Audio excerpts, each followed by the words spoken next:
All right, at this time, we will transition the podium to Mr. Tony Messer, our Assistant Superintendent of Finance. All right. Sure, what you got here?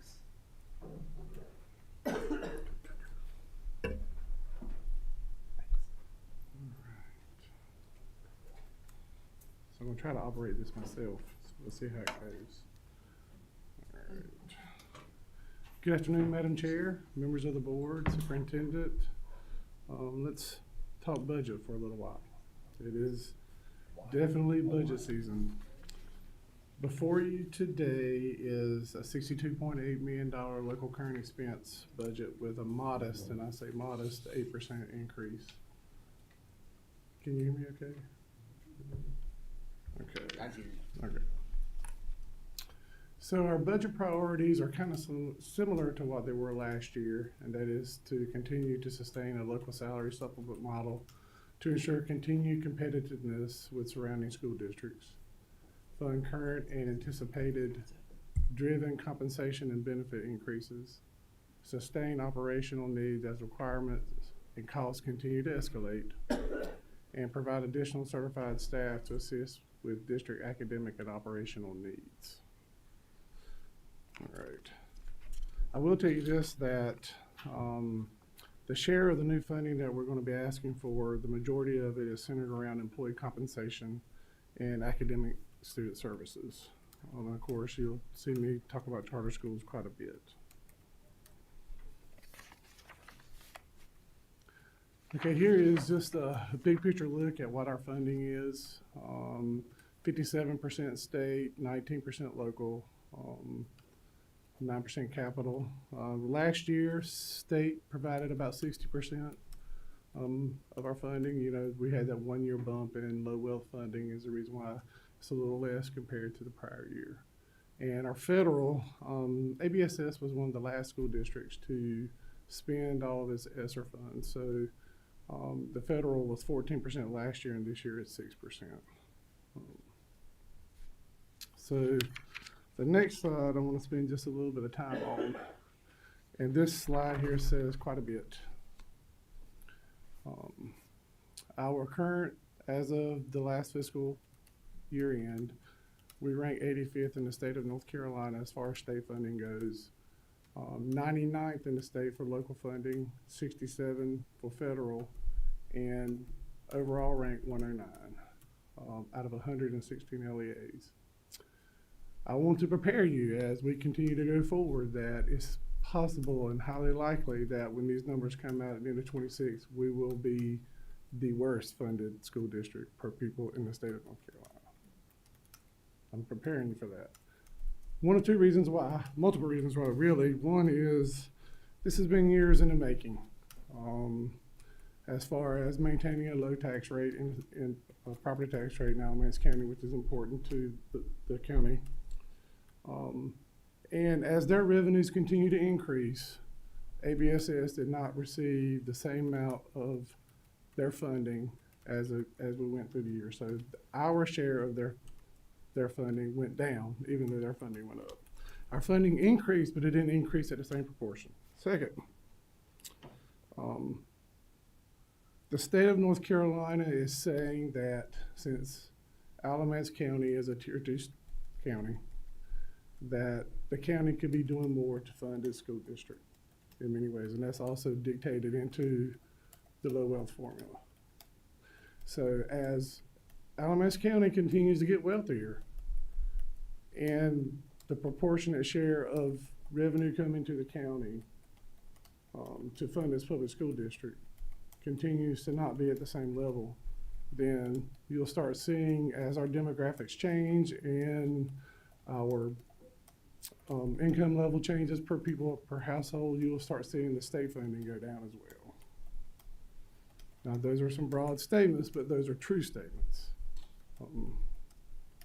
I'll let that sit in just for a second because this is a tough slide to look at and talk about.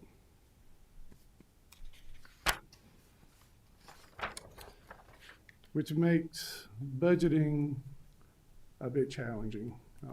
I will say this, that there is no excess in staff at ABSS. There is no what you want to call fat. There's none here. You can look at the funding numbers and tell that. Budgeting factors. We want to continue to do our classified and certified supplements. There is a lot of uncertainty around the state budgets. We don't have one for this year, and we don't have one, of course, for next year.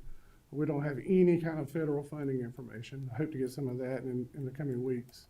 And as the previous presenters told you, and you know, Alamance County is continuing to see growth in many areas. We're continuing to see reductions in state and federal funding, and on the compliance and reporting side, ABSS is taking on a lot more responsibilities as it relates to those. We do not know our average daily membership, and of course, everyone knows it costs more to live these days, and that applies to our school district as well. Now to our expansion request. The first one is an adjustment to the certified employee supplement, which is that if the teachers get a raise, then the supplement will go up for teachers. You know, this initiative not only strengthens retention, but it also promotes ongoing professional growth. You know, right now we're 37th for our 37th in the state for our certified supplement. Last year we were 20th. I want to stop Tony there for just a minute. If you remember, we raised our supplement last year. We certainly did not get as much as we had requested. That's part of it. But we still took a significant portion of what we got and raised the supplement, and we still went down. And I think we patted ourselves on the back for raising the supplement, which is good. But all the other districts also raised their supplement. So we're only going to get ahead of that by clawing ourselves, like Mr. Master said. We didn't get ourselves in this situation overnight. We're not going to get out of it overnight. But we felt really good about giving an extra % or so in there. But these other counties that are giving 2 or 3 extra per year and are way above 10%, or many are way above 15%, it's a lot of clawing we've got to do to get out of that hole. So I just thought that was important when that number came out, and I said, wow, we still gave a supplement last year, but we still fell backwards in the state ranking. So, yeah, so it may be time to maybe revisit the certified supplement model to one that is going to be a constant, easier to budget for, that we can earmark and target. When it's just a % base, you really can't target that supplement. So that's something that we may want to talk about for future budgets, is having a certain set amount for a certified supplement instead of it being earmarked to their salary. Pros and cons to both. The next expansion request is the classified employee supplement. Last year was 25-26 was the first year of the classified employee supplement, which was a very big step for this board, and I applaud you for taking that initiative on. We're looking to increase that $200 per employee annually at a cost of $280,000 based off projected benefit costs associated with the unknown retirement rate.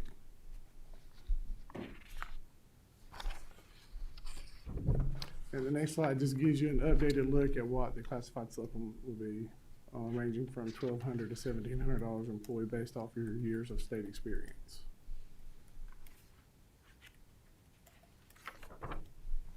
The next piece is academic services. An increase of a little over $1 million. We're looking to add some certified positions in the curriculum area and a K-5 curriculum. We have just shy of $500,000 of software that was previously funded by ESSER dollars that we are currently paying for out of other funds, such as some Fund 8 interest expense, interest revenue that we have coming in to fund that. But there is not a funding source for that $500,000 going into next year.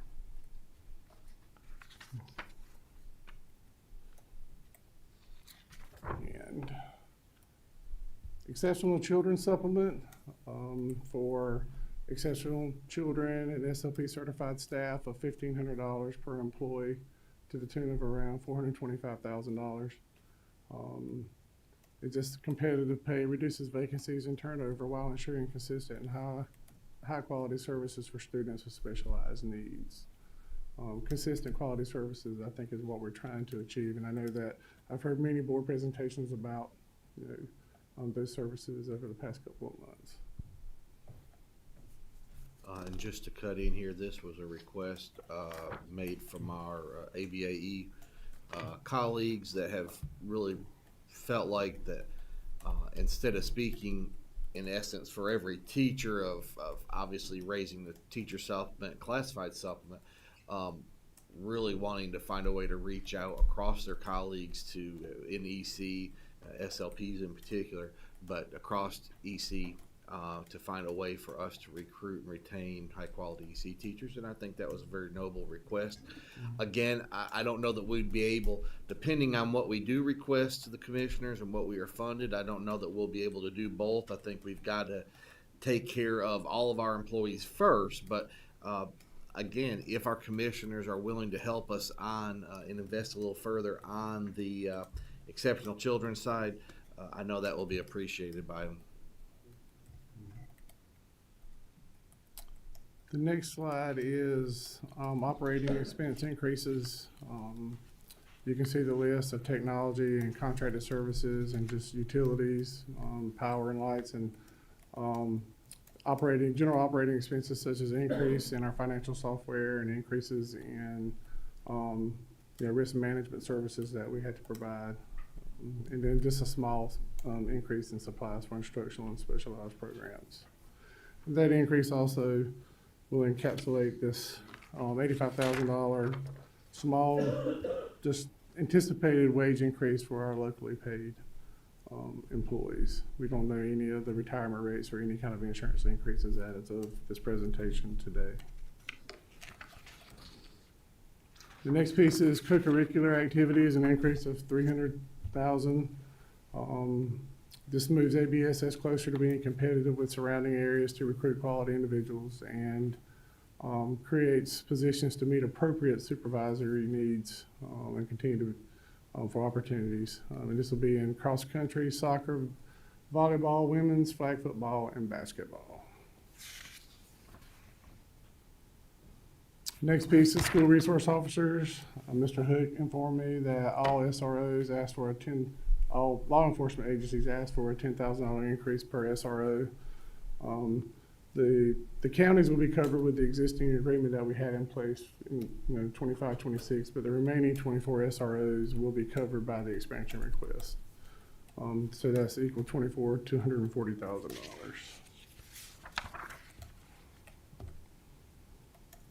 And then this is the biggie. Charter schools, we're averaging around just shy of 11%. Payments last month to charter schools were 49 different charter schools. And the charter school expense for the current year, we're operating at 6.1. So if you take the share of the expansion to get where we need to be, it's a $750,000 increase that will go to charter schools out of our budget.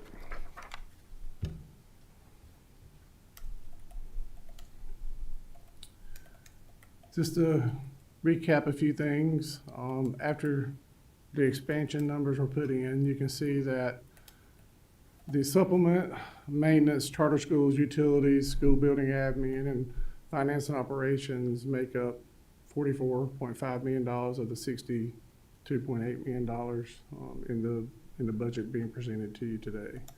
You have a nice little pretty pie chart there.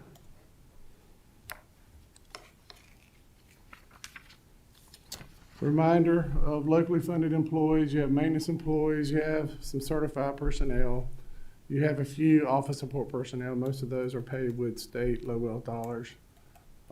School building admins, unfortunately, the state of North Carolina doesn't put an AP in every building. We have to fund that locally.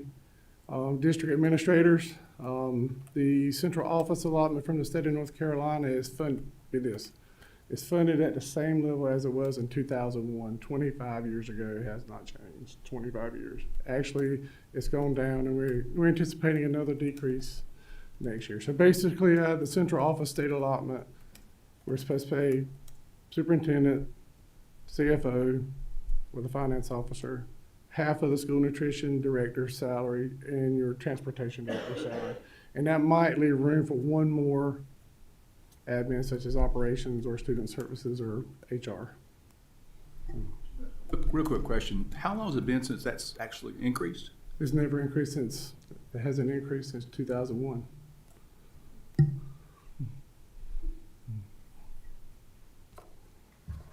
For district administrators. Then, of course, we have some custodians that are paid locally, and the custodial contract is split between state and local funds. And we have some substitutes that are paid locally. And here is a summary of the budget expansion request. You can see there, certified employee supplement, 925, academic services, $1,090,000, exceptional children and SLP certified supplement, $4.6 million.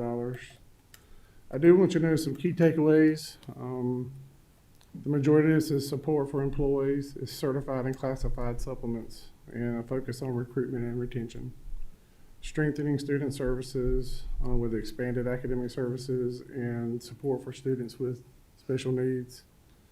And of course, our required increase that's tied to our charter school obligation.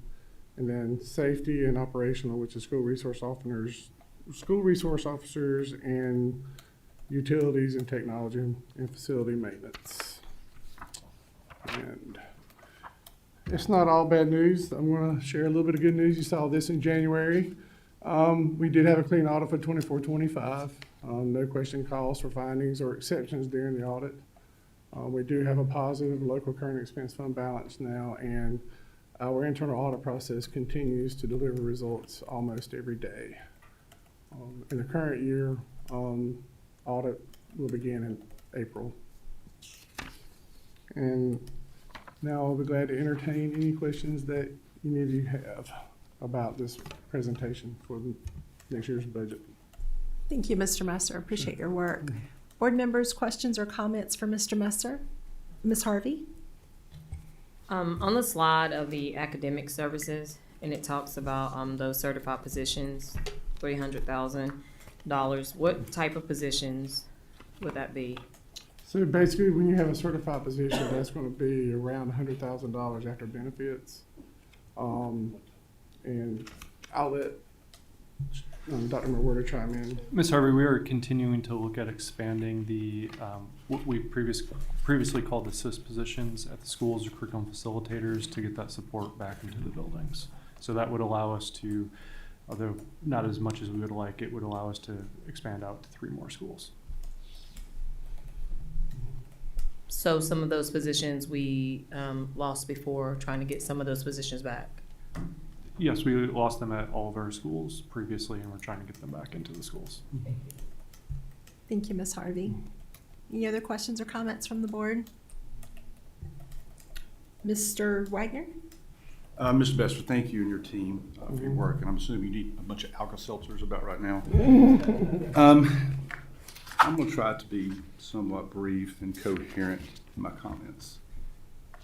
When we were elected as a board and this administration was hired, we were asked to clean up our finances. I think we've done that. We've asked to work on improving our academics. We're working on that. We've been handed facilities that's been neglected for decades. Not safe learning environments for our students, not the best environments for our teachers and administrators to be in. We're working on that, thanks to Mr. Hood. For those you know me, I hate throwing money away. But I also like spending money, investing money where it matters the most. And that's in the future of Alamance County. When I was running for office, I made the comment, you know, we're not competing with Davidson County or whoever else we're compared to. We're competing with those counties that touch us for quality staff, teachers, administration, across the board. So while a county that may look like Alamance County is 10% less, 20% less in expenses, we're not competing with those folks. We're competing with the counties that touch us. That's our competition. Now, it's a blessing that Alamance County is growing. Our leaders in this community, including our commissioners, have done yeoman's work and make it a great place to have a business, a great place to live. But we better make sure it's a great place, an excellent place to have a public education in well-funded schools, maintaining our teachers where after 2 years they're not going to Orange County and making another $8,000 a year. We're investing in those students today and tomorrow for our future.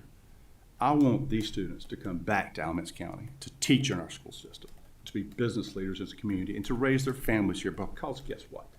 It is a great place to live, but it needs to be a great place to have a public education. I challenge people to look at our budget process. I challenge people to look at this administration, this Board of Education, that we're not transparent. I think you have heard and you have seen this board being transparent more than any board I've ever been experienced with. Financially, academics, redistricting, we can't be more transparent. All I ask is for our community leaders to trust us. You've asked us to clean up academics, happening. You've asked us to clean up the budget, happening. You asked us to work together with the community leaders to improve our academics, happening. We just need your help and support. Community members, reach out to us. If you have questions, reach out to us. Reach out to your county commissioners. Ask them questions as well. Spending your tax dollars, we do not take lightly. We have to make sure they're used in a good fiduciary manner, and we're doing that. Mr. Master, thank you for your work. Appreciate what you guys are doing. Thank you, Mr. Wagner. Mr. Engel? Thank you, Madam Chair. I concur with what Mr. Wagner had to say, and I appreciate your comments. And, you know, when we look at the total picture of the budget, we're behind, folks. We're behind in this county right now with other counties. And you're right. When you look at teacher retention, it's Orange County, Guilford County, Chatham County, these counties that surround us, you know, a lot of times we lose them, or somewhere away from here when we lose them. And I know you brought up the EC teachers and what the attempts were, you know, we're having to increase the salary and to increase retention. And we need to do that because we're still short some, as is a lot of counties, but we've got to fix that, because I can't think of a more noble job and a hard job than to be an EC teacher with these kids. And we need them. We've got to have them. Now, it troubles me that we have dropped to 37th in our supplement when we're a county that's, 14th or 15th in size. And again, it gets back to the counties around us. What are they paying? And when you look at it, we went from 20th to 37th. We got to do better than that, folks, or we're going to start bleeding teachers again. I saw it as a county commissioner several years, and we continued to bump it up to where we had to raise taxes a couple times. But you do what you got to do. This school system's heading in the right direction, but we need the help. We need the people support, and we need the county commissioner support as we go forward. And you're right. The reason that we're looking at the state funding going down is because of the tax rate in the county. And that's pretty much what you said, if I'm not mistaken, Mr. Messer. So I'm finished now. Thank you. Thank you. Thank you, Mr. Engel. Mr. Rogers? All right, so thank you, Mr. Messner. I always appreciate your work. Always, as a board member, appreciate your presentation around the budget and how you explain out the different pieces and the reasons why to the budget. Also, I always want to state that anyone can always go out to the ABSS website and look at our financial dashboard. We are probably the only county or only district in our state that has the dashboard like what we have, for you to be able to see all of our stuff financially. And like Mr. Wagner said, that was a part of us as a board, what we wanted. We wanted that transparency. We wanted the people out in the community to be able to see the dollars, be able to see the requests, be able to see the finances, because we knew there was a trust issue from previous things that went on in the county. And so we have cleaned up a lot of that, and it's not there. Dr. McWhorter and his group is working on a lot of things with the academics, and we did see a small sample size of some things that showed great positivity, but also when you visit our schools, you can also see those same positivities in there. And just like what Mr. Wagner said about Mr. Hook and his team's work around our capital improvement plan and laying all of that out, And also, I'm remiss not to say, but also to thank the commissioners on his previous presentation to them on the request that we received for those extra bond funds around things that's going to help out also with some more projects to get done and to get moved. So thank you to the commissioners for that, and thank you to Mr. Hook on working through that. But on this budget request, just a couple of things. One is, I went back and looked at our request last year compared to this year. And that comparison from what we requested, not what we received, but just our original request. This year's request is $1,061,851 less than what we requested last year. And then also what we received versus what we're requesting this year is $678,449, basically more than what we actually received last year. So, like you said, it is a modest request. It is a focused request on our people and to continue to try to do things for our folks. I do appreciate seeing the piece in there around our EC and SLP folks. I have a couple of my friends that are EC teachers, adaptive curriculum teachers and stuff like that. And so I know that is a tough place to be in, but they're showing up every day and working very hard. One of the questions I do have, though, is with us not having a state budget and the difficulties for you and your staff working around a budget request without knowing what we're going to get from the state, can you just speak to a moment around that difficulty piece? So what we're tasked to do is to do projections based off what we do know and what we anticipate. And I'm not making that decision in a silo. I work with other CFOs across North Carolina, some very good friends and peers of mine, and we all kind of come up with something that we feel comfortable with, projecting and presenting to our boards of education. And of course, the state's never going to come in exactly where we think we're going to land. If the state comes in with higher raises, then we have to pivot, work with the superintendent to figure out where we're going to, fund the excess, or we're going to take it for fund balance and strategize with that, and then bring it to the board and ultimately let you make the decision where we do that. If the state comes in under our projections, then the needs of a school district are limitless. So we look at where our highest needs are, and we take that excess and we put it to where we need it. It could be an excess in utilities. Maybe our utilities came in a little higher than what we anticipated. So the money that we get is definitely going to be used for operational purposes. It won't be used to hire new employees or nothing like that. It's just for operationals and needs of the school district.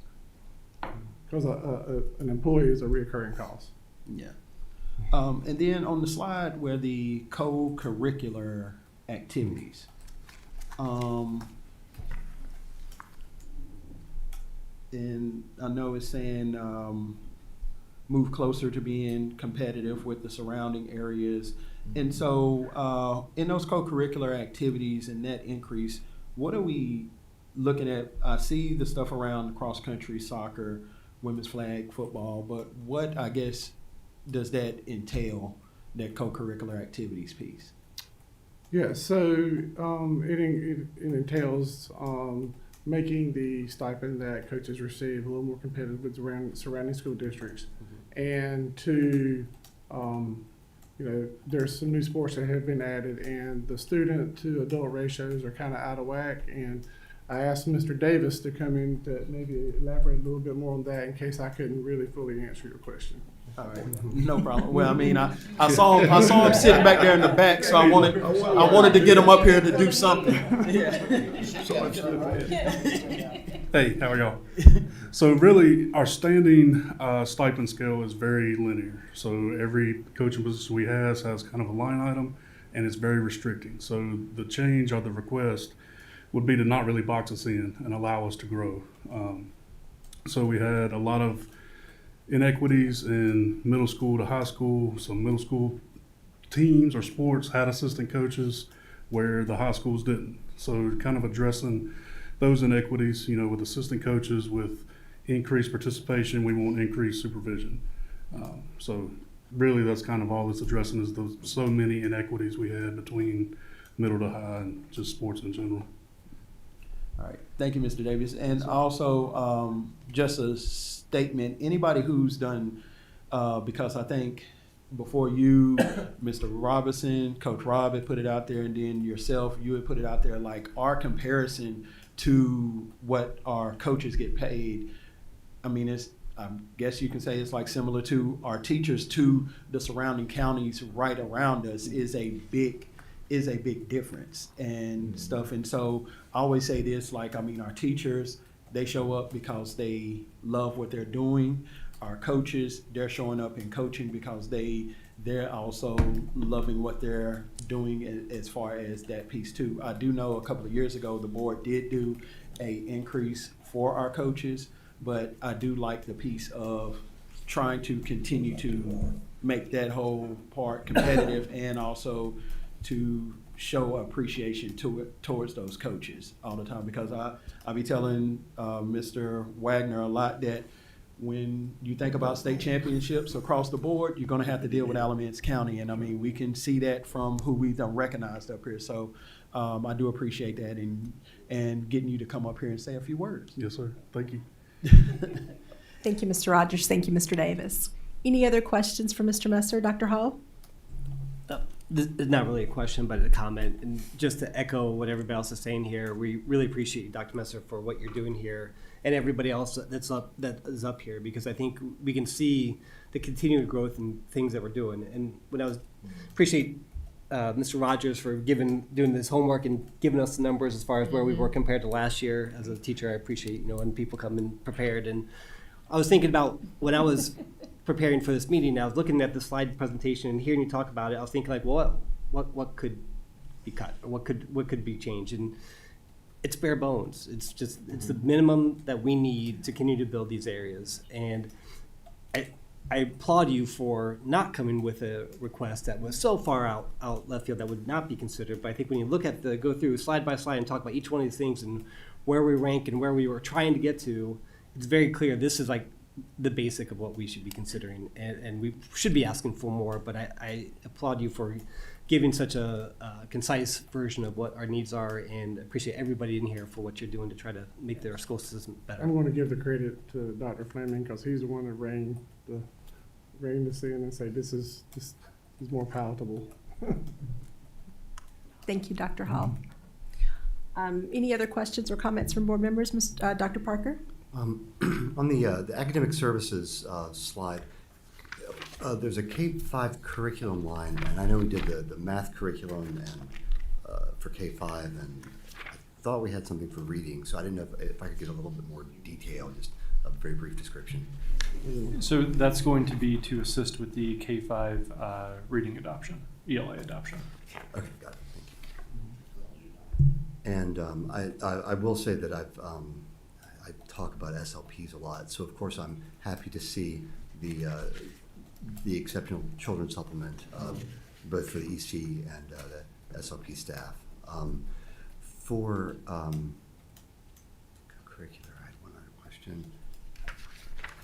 As far as fund balance, I know having one is good. I don't know where ours is as far as, or the projection, or as far as, are we getting closer to where we should be as far as? That's a great question, Dr. Parker. The answer to that is no. The auditor stood up here a couple of months ago and said that, we do have a positive fund balance. It's just shy of $4 million. We needed to be higher than that. I don't anticipate adding too much to that because, we're trying to sustain a $5.8 million loss in low wealth funding this year. And, if we add $250,000 to that, that would be great. But I wouldn't anticipate adding any more than that, if any. Might be a break even year considering what we were dealing with on the state side. Good job. Thank you, Mr. Messer. Any other questions or comments? I just want to add that I love the presentation. I like the way that the request and then the need, or the why, the data to support the why is out there. I think that I love that transparency piece. And I'll just echo a lot of what these folks have said. You know, as school board members, we're elected to advocate for ABSS, for our schools. And we, you know, I feel like that's something that we have to do, and so that the public is aware of what our reality is.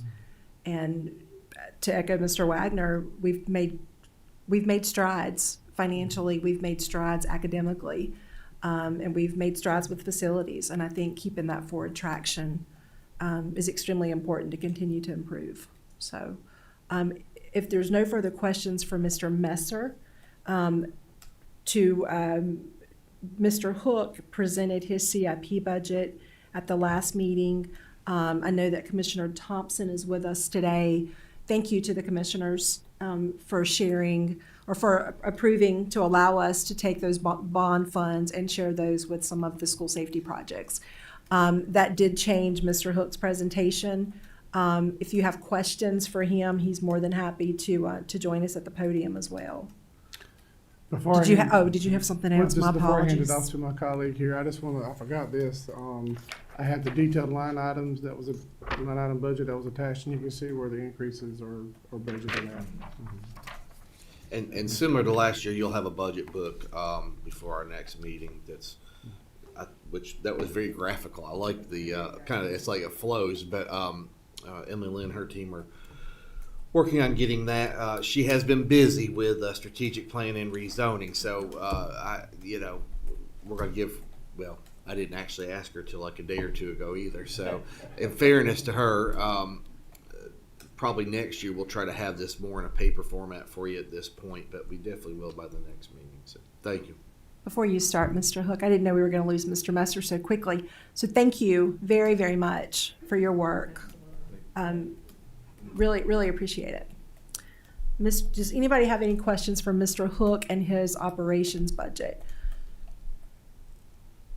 Mr. Hook is, I guess, more of, for people to just pull it up, or for the guys to pull it up, because I know when you last presented it to us, it was before you went to the county commissioners and was going to make the request for those extra bond funds to move to some projects. So I guess just so folks can see where that was going to be moved to, or how that changes your CIP plan. Yes, sir. I appreciate the lead in. That's exactly what I need to do today. Appreciate it. At the joint board meeting and at our last school board meeting, I presented a scenario 1 and a scenario 2 with regards to the capital improvement plan budget. Specifically, in scenario 1, I had included the additional funding we needed to cover the southern middle roof project, which was from last year's CIP, where we were not fully funded. Also to fund all remaining camera and keyless door access projects in the school district, and also to fund weapons detection systems at all elementary, middle, and high schools and specialty schools. So I had shown a scenario 1 that included all those things in the CIP, and then also shown a scenario 2 which showed what the CIP would look like if the county commissioners agreed with us to move existing remaining bond funds to cover those camera projects, the southern middle roof, and the weapons detection system. I did go to the county commissioners meeting last week, and they voted to approve moving the remaining bond funds to cover those projects. So what I've done today is stripped away scenario 1 and 2, and I'm going to present the sole proposed capital improvement plan budget to you. So I'll bounce through this.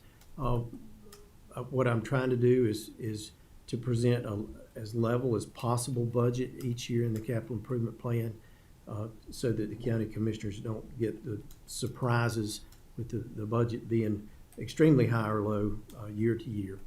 There are some exceptions to that, so I'll just point those out. I've got separate tabs that I'll show you for what the roofs are, what the HVAC projects are, and what the safety projects are now that remain. We have a line item for asphalt paving, but a new line that we have had in the past couple of presentations, new school facilities. So in 26-27, we're asking for $2 million. That would be to fund some initial design work and also some land acquisition for a proposed needed elementary school. If you go back to the presentation by the school camp team, they are clear in their presentation that we're going to need 2 elementary schools in the near future. So what we have here is projected funds needed across the years for new school facilities. So the $50 million in 27-28 would be to actually construct an elementary school, and then 28-29, $2 million again for design work and land acquisition in that year. In 29-30, we have $75 million. We were thinking we'd need an elementary school, but based on what school camp is showing now, that 29-30 number really could be a second. We probably need the second elementary school more so than we need the middle school in that year. But you could project on out into 31-32 and know what's coming. It's just going to slide on down the line, the need for that middle school. Mr. Can I make a quick comment? So Yes. if we acquired the land today that we need to put a facility at, 1 or 2, again, we acquired that land today, when would that school be open, best case scenario? I would say 2.5 years would be ready, but it would put you out probably three years. Okay, all right, great, thank you. Based on the timing. That's a good question. It takes time. Sure. We need to get started now. Because we're Our really problem seeing is we 2030 is have- going to be our issue already, so we know that. So we got 3.5 years left. I mean, I didn't graduate with a statistical degree or anything, but, okay. Just Our problem wanna make now sure. is we have no money now for that line item. So we're looking forward to July. Thank you, sir. So I do want to point out that I include the technology line separately from the total CIP budget that's just above. The reason I do that, a couple of years ago in a county commissioner meeting, when we first requested money for a technology budget, I think that was the first time we'd ever, as a school system, requested funds from the commissioner specifically as a line item for technology. They had discussion in that meeting and told us that there was a separate stream of funds. I don't know how to fully discuss what that stream is, but a separate stream of funds to fund technology. So that's why I list it separately from the rest of the CIP budget. So these numbers are the numbers that are different from the past. What I've done is pulled up the school safety CIP budget to the front of this presentation to show you what would be remaining after we work on the camera projects that are now funded, the keyless door access projects, and the weapons detection projects. This is what would be left for school safety projects. So these are budget numbers to put vestibules in schools that do not have security vestibules. And we would like to do that across a couple of different years. This list is the same as what you've seen before, the roofing projects that we need to do across the next 5 years.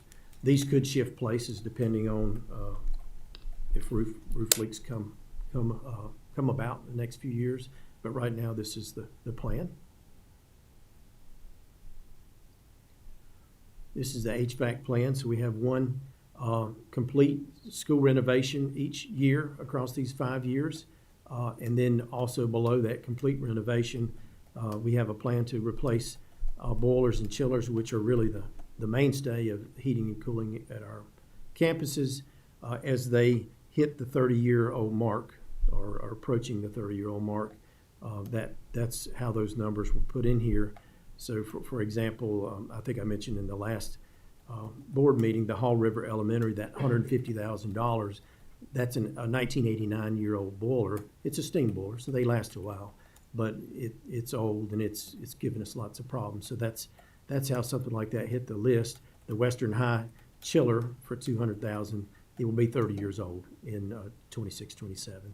So across those years, if you were to look at the age of those chillers and boilers, they're hitting 30 years old. And then if you looked at the average age of the equipment, where we have a complete HVAC renovation, the average age of the equipment at those schools is over 30 years old. This is the needed asphalt paving budget. You can see the CIP year and our budget number and the figures that we use to come up with those budgets. This is very expensive. We're doing some patching, but everywhere we put a patch right adjacent to the patch, then the asphalt breaks apart. So we can't build the lots out of patches. This is just the details for the technology line item across each of those years. The reason that 26-27 is higher than other years, this is the year that we need to replace our teacher devices, which causes a $2 million push-up in that budget. This is the capital outlay budget. Nothing here has changed, but I do want to speak just a little about it. We have to present to the county commissioners statutorily in these at least these three categories: equipment, facilities, and vehicles. So I've listed it that way, and you can see we've tried to create as level as possible budget. But then on the following pages, I list specifically what each of those items are and how that total comes to be. Just referencing some of the words that Mr. Messer spoke earlier, with, this happened over decades. I think that's part of what you see when you look at, especially the early years in the capital outlay budget, where we're looking at, for instance, a couple of tennis courts and a track replacement that take quite a bit of funding there, is having a plan for replacement of things or maintaining things is very important. So we're making great headway on that, but these budgets illustrate what needs to be done to make sure that happens, so that we have good facilities. This is the 27-28 capital outlay budget. And the further out you go, you can see you don't know exactly what the future might hold, but when you get closer in years, you can see. So in 29-30 and 30-31, you can see it's a little more vague. There'll be lots of work to do in those years. The budget number is not quite as high, but there'll be lots of things that come up between now and then.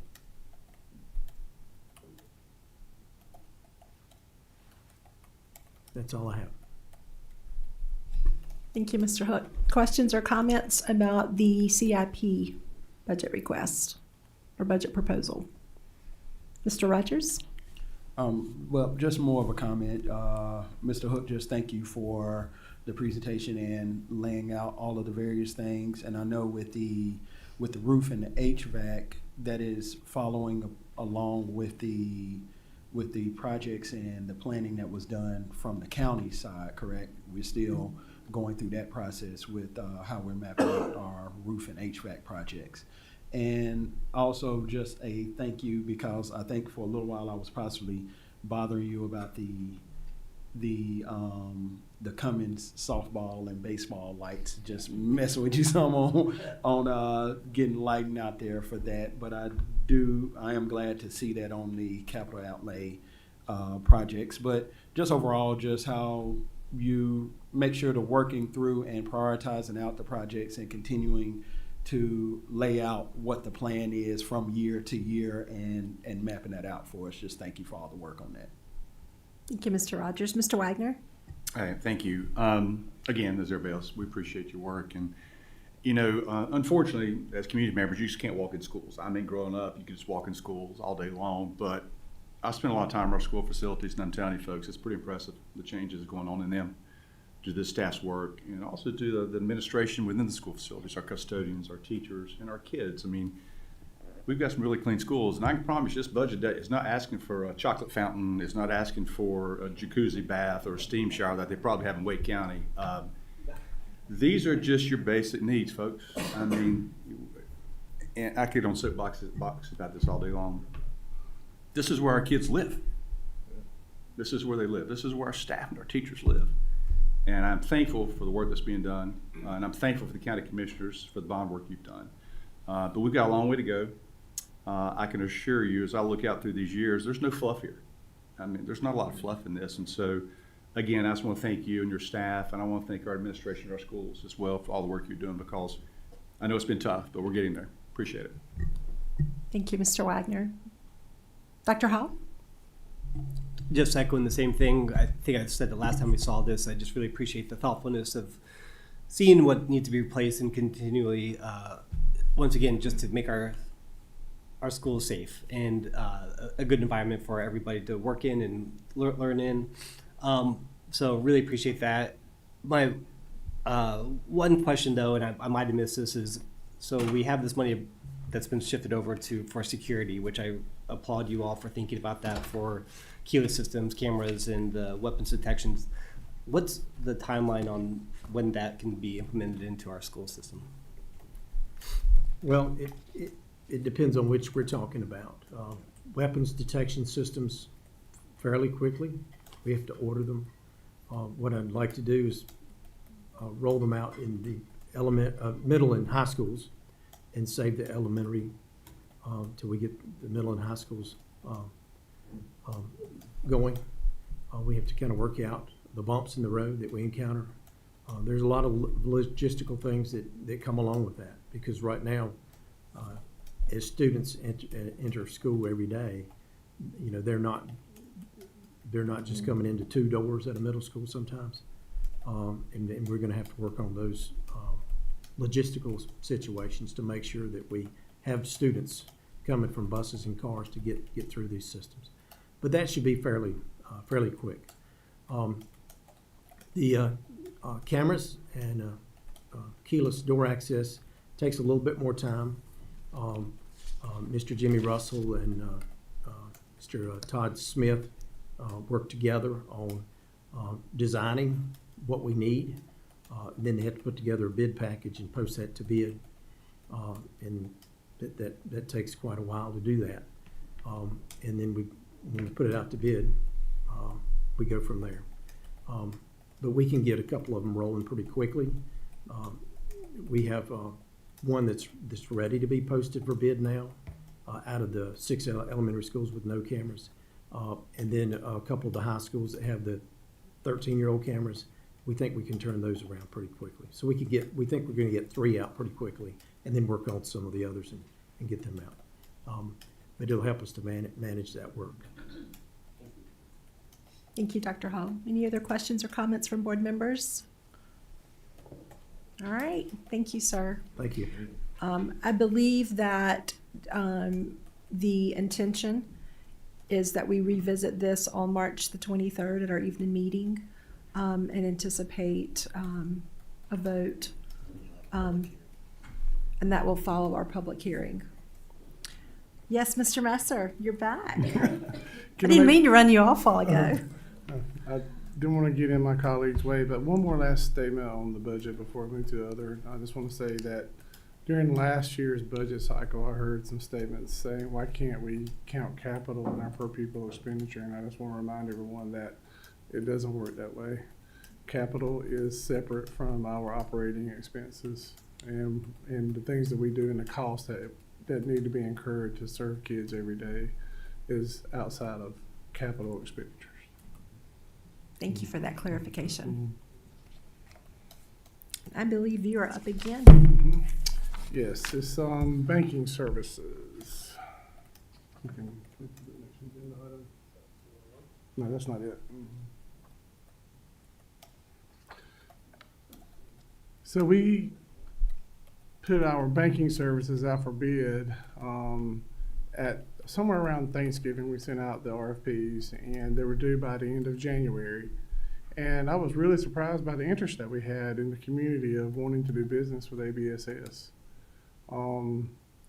And truly at the end of this process, ABSS was the winner, a big winner in the changes that we're going to make in how we do our banking, our business. It is our intention to continue to move forward with Atlantic Union Bank. Since I've been here, they have been really good partners with me and the finance team, and have been extremely accommodating. As far as helping us with our investments, as far as our excess cash on hand, extremely competitive. Now, I can't disclose any proprietary information, that was part of the bid piece of it, but it is our intention to move forward with Atlantic Union Bank going forward. Thank you, Mr. Messer. Any questions or comments from the board? All right, thank you, sir. Thank you. All right, at this time, I will invite Dr. McWhorter, our Assistant Superintendent of Academics, to the podium.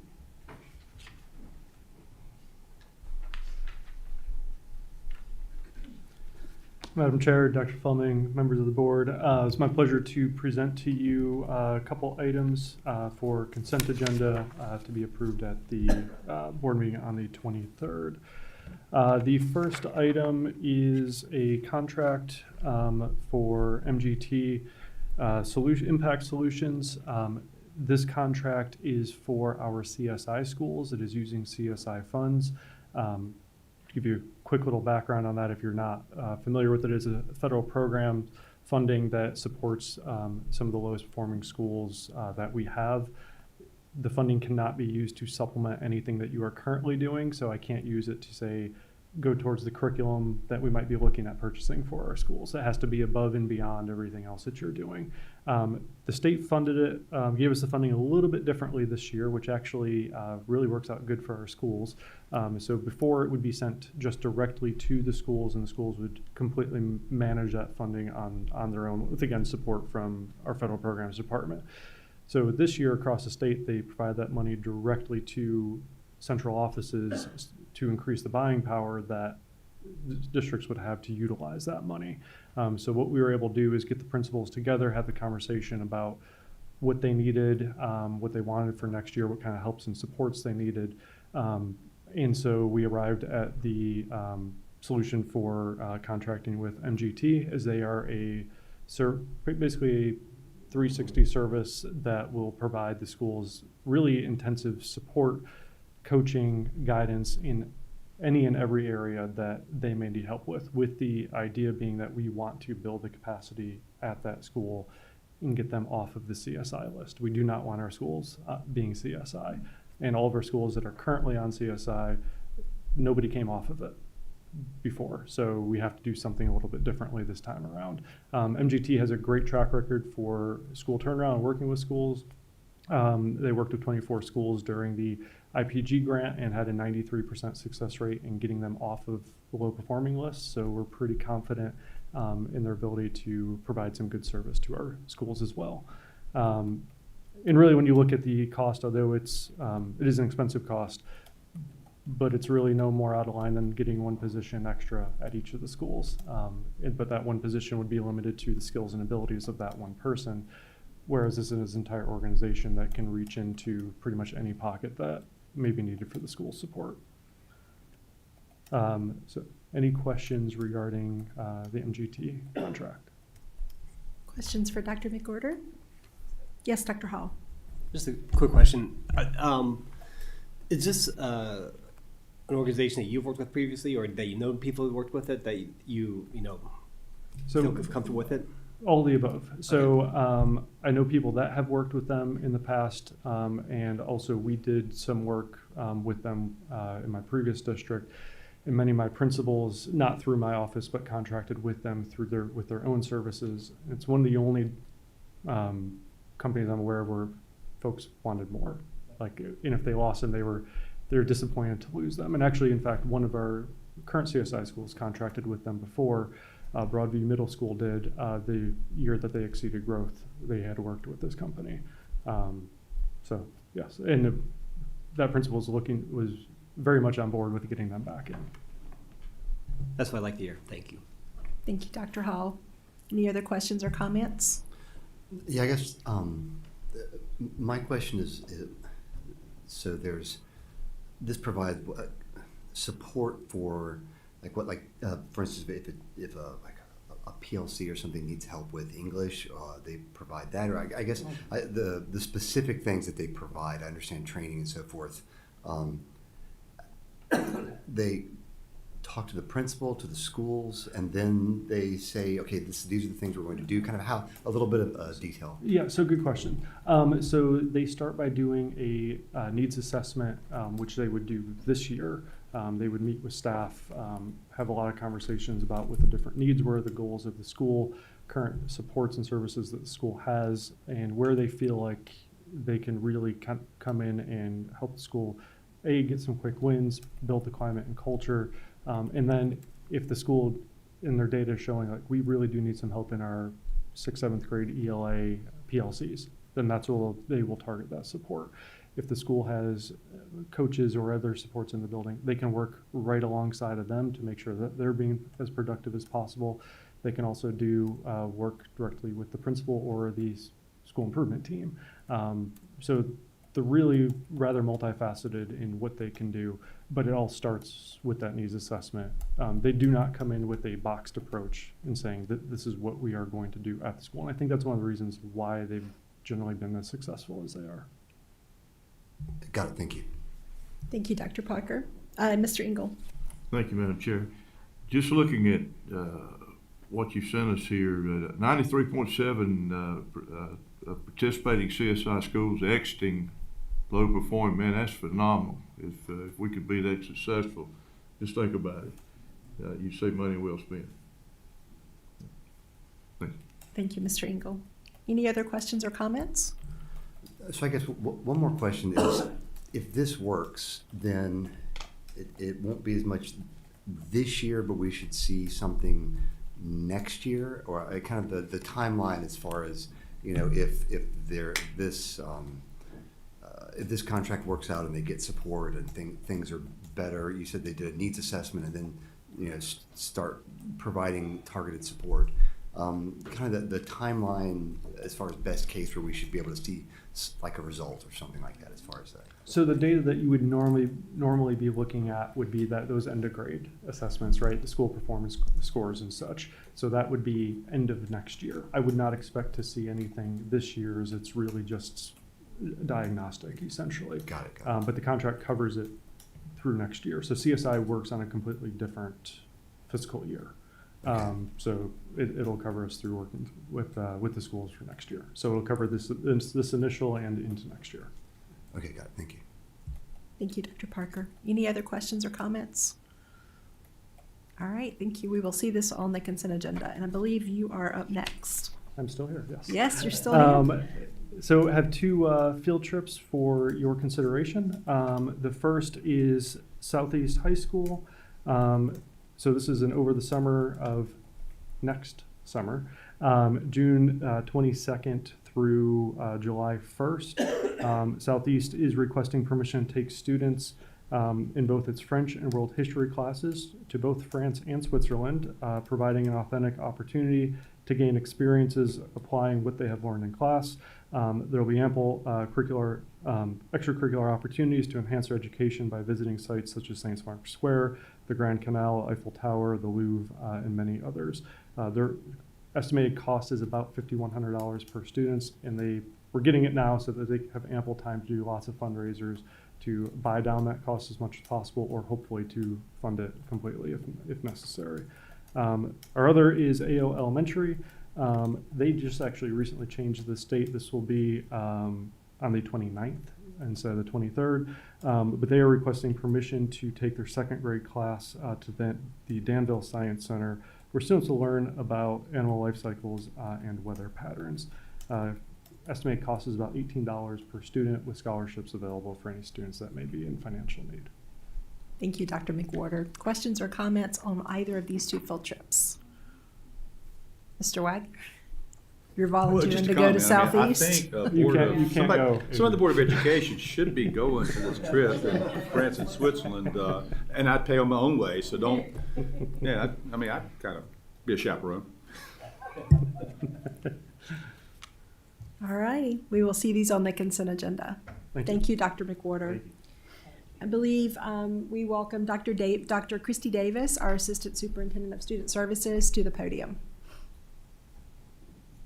Dr. Parker, I do believe that one of the schools was looking for somebody to help chaperone Carowinds. Hard pass. I'm sorry, Dr. Davis, go ahead. Good afternoon, Madam Chair, Dr. Fleming, and members of the board. So first, I have 3 grants. Grand Middle School received $2,500 from the Tanger Kids Grant. Grant funds will support student motivation and attendance initiatives, including a school store for redeeming behavior points and a monthly homeroom celebrations for the highest attendance rates. Newland Elementary was awarded $1,100 through the Tanger Kids Grant to support student health and wellness initiatives. The funding will be used to create and distribute personal hygiene kits for all students. This initiative promotes student well-being, fosters confidence, and helps remove barriers to learning by ensuring that every child's basic needs are met. And lastly, Andrews Elementary School also was awarded $1,638.78 through the Tanger Kids Grant. Grant funds support the acquisition of specialized literacy materials and targeted professional development to better serve students who are deaf and communicate using American Sign Language.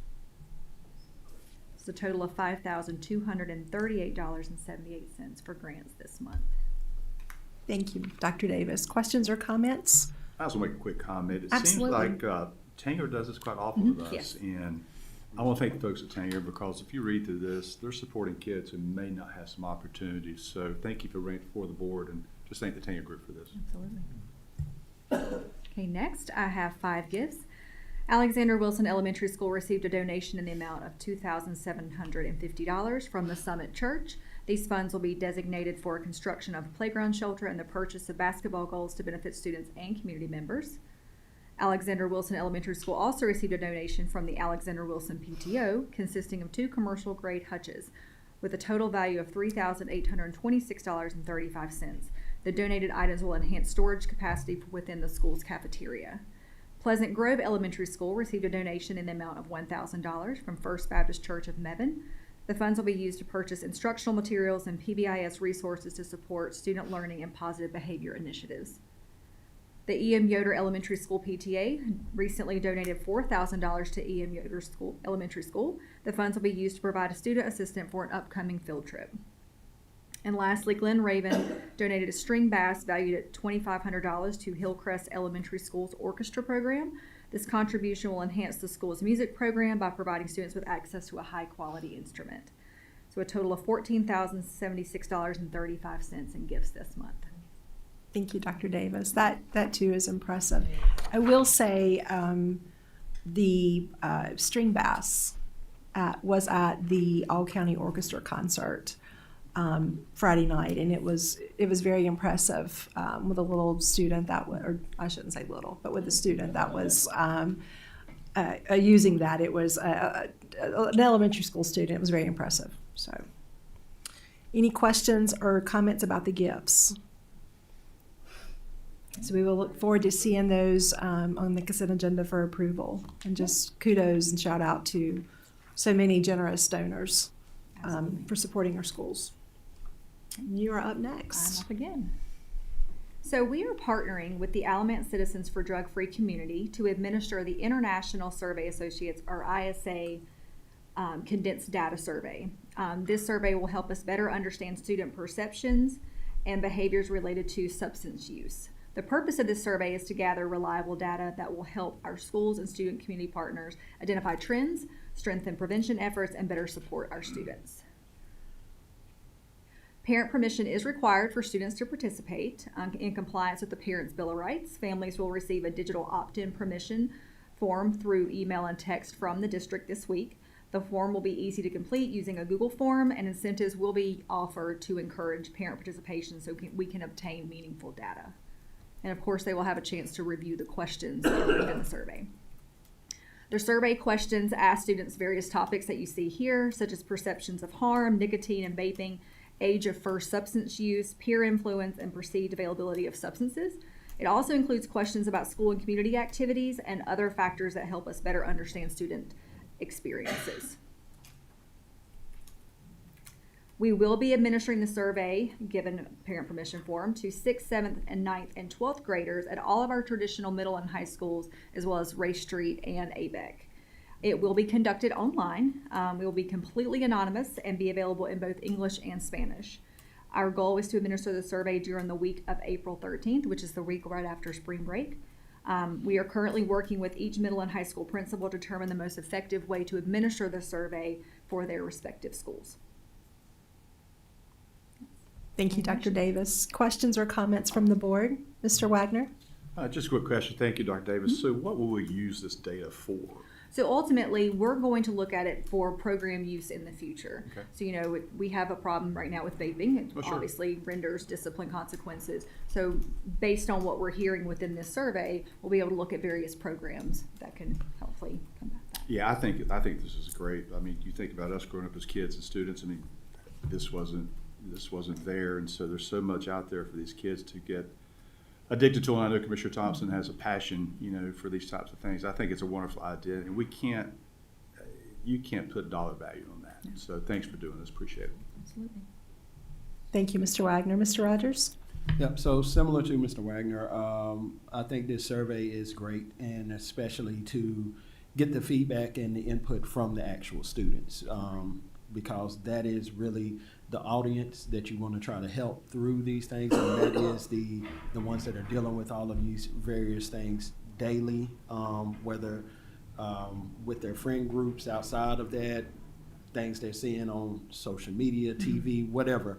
So I think the survey is great, and I do appreciate the fact of, with the answer to, we're going to take this data and try to see what type of programming we can do to help support students and to understand what their experience is currently right now, because all of us can talk about our student experience, but it's not the same as what their student experience is right now. So I think this survey is great also. And thank you to the Alamance group for helping out with this too. Thank you, Mr. Rogers. Ms. Harvey? I'm just gonna echo what they said. Thank you so much for putting this together, you and the team. It's so needed. And to think about what our children need, where this will go in the future, again, it is needed. Sometimes we not overlook, but we kind of go over the heads of our children sometimes, thinking that it doesn't affect them, but it does affect them. And so thank you so much for thinking of this. And I'm going to be happy to see, what projects come out of this in the future. So thank you so much. Thank you, Ms. Harvey. Any other comments or questions? Thank you, Dr. Davis, and your staff for your work. I just want to say really quickly, this is the committee that I serve on. And Becca and Karen Webb are both with us here today, and they are administering this at their cost. There is no cost to the district, and I do believe that this data will be very helpful as we continue that collaboration with how we can better support our students. Dr. Fleming, did you want to add anything? I appreciate their work, and we hope to get some good data out of this. So thank you so very much. Appreciate your support. And we're hopeful that the parents will support this and opt in to allow those students to share their experiences with us. Agreed. Thank you, Dr. Davis. And thank you, Becca and Karen, for being here. Mr. Hook, you are up for 2 agenda items. Madam Chair, Dr. Fleming, members of the board, I have 2 items for you to consider today for movement to the consent agenda at the night meeting. The first item that I have for you is a contract for propane gas services. The state of North Carolina covers the cost of replacement of yellow school buses, and we have an option for an upgraded bus that's a propane bus. So we're going to get 2 propane buses this year, but along with that, we need to install a pumping system and storage system at the transportation department. So what I have for you today is a contract.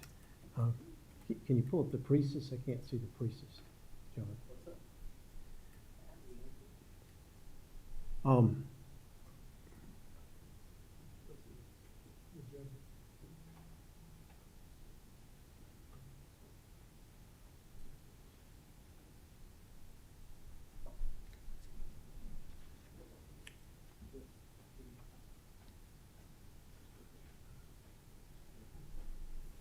So the contract covers the installation of the auto gas filling infrastructure to include Yes, a it- 2,000-gallon tank. Yes, it does. I can't see it from where I am. I appreciate that. Tank level monitoring, Appreciate that. fuel management software, and supply of propane gas.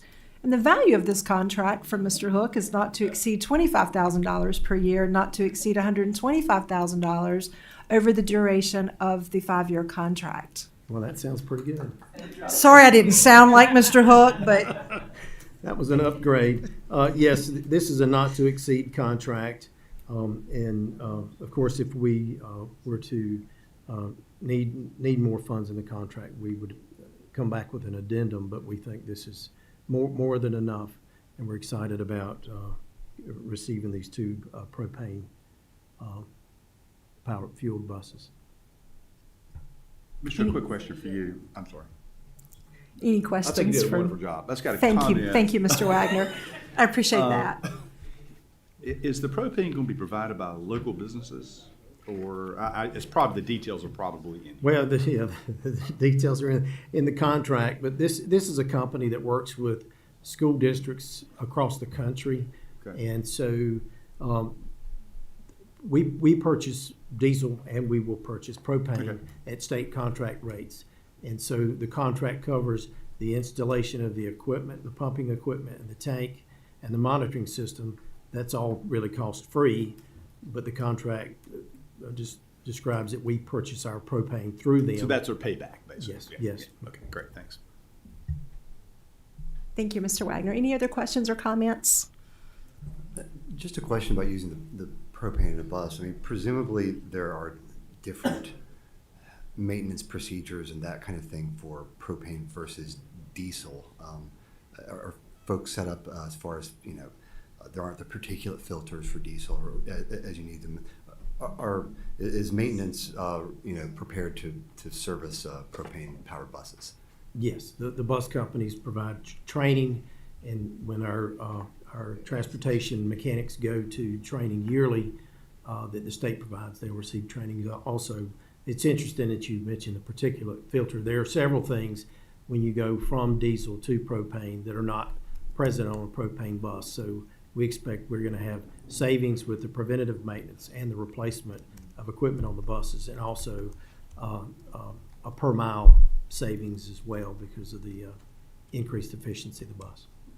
Great, thanks. Thank you, Dr. Parker. Anybody else?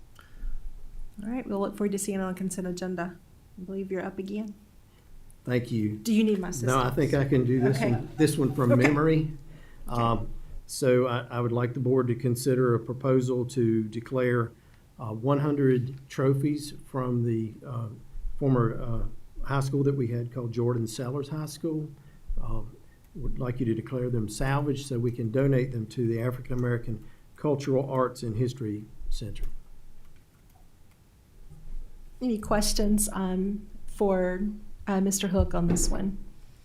Mr. Rogers? Well, it's not really a question, but I am glad to see this on the agenda and getting donated over to the African American Museum, because I know myself and I think Ms. Harvey and maybe other board members did talk to folks who have graduates and a part of the alumni group for Jordan Sellers, and one of the things that they had brought up to me was about those trophies and wanting to see them preserved in a way that they can be displayed for everyone to be able to see them.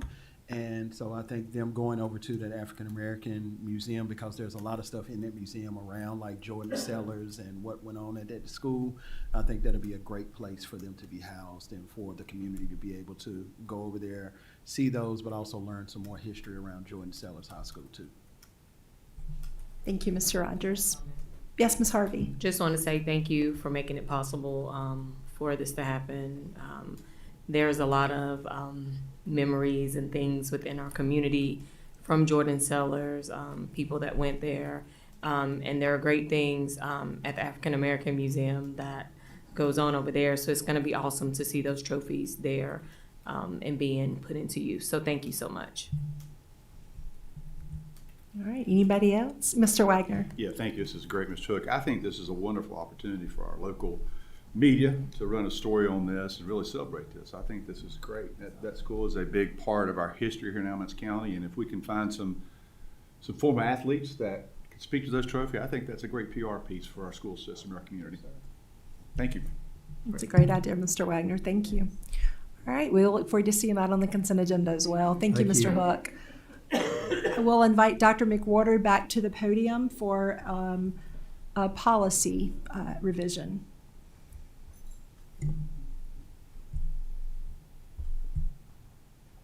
Madam Chair, Dr. Fleming, members of the board, it's good to see you again. So for consideration, policy 3102, online instruction, we have some updates to accomplish two primary objectives. One, to make sure the name accurately reflects what the virtual academy is at this point in time, is no longer a K-12, so updating that to reflect. But also making sure that students, no matter what school that they attend in ABSS, they still have the opportunity to attend those choice programs. That was not previously written into the policy, so we are just updating that language to reflect and make sure all of our kids have the same opportunities. Any questions or comments for the policy revisions before you? Hearing none, we'll see. Yes, Dr. Parker? Just, I'm not 100% sure what the revision is doing. Could you just say it one more time? Yeah, so previously the policy allowed for students at AVS to attend other virtual courses, but that was limited to virtual. So what this is doing is allowing students to, they'll still be taking obviously their course, but if they want to attend CTEC perhaps, then they have that opportunity. If there's a course at Graham that they wish to attend, that they could attend through that special program. But it has to be something that is an options program. So it's not that I could go to Western and do their ROTC program, because that's not available that any student outside of Western could do. Okay, got it. Thank you. Thank you, Dr. Parker. Anything else? We will look forward to seeing this on the consent agenda at the end of the month. Thank you. Thank you. Thank you. I believe that you are up, Mr. Engel. Thank you, Madam Chair. Board members, I make a motion we enter closed session pursuant to North Carolina General Statute 143-318.11A3 to preserve attorney-client privilege. North Carolina General Statute 11A6 to consider confidential personal information protected under North Carolina General Statute 115C 319 and 115C 321. Thank you, Mr. Engel. Is there a second? Second. Thank you all. All those in favor signify by saying aye. Aye. Any opposed? Motion carries unanimously. At this time, we'll move into closed session.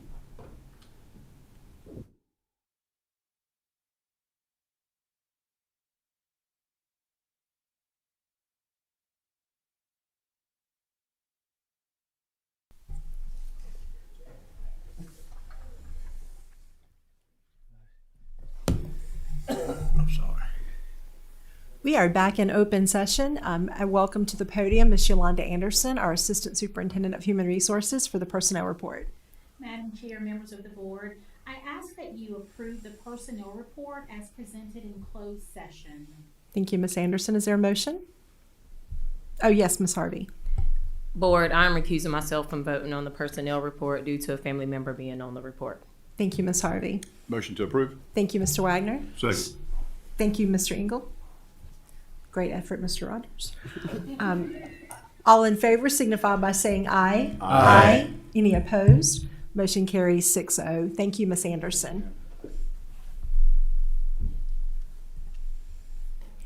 Good afternoon. I recommend approval of the first addendum to the contract of Tony Messer, Assistant Superintendent of Finance. Thank you, Dr. Fleming. Is there a motion? Motion to approve. Thank you, Ms. Harvey. Is there a second? Second. Thank you, Dr. Hall. All those in favor signify by saying aye. Aye. Any opposed? Motion carries unanimously 7-0.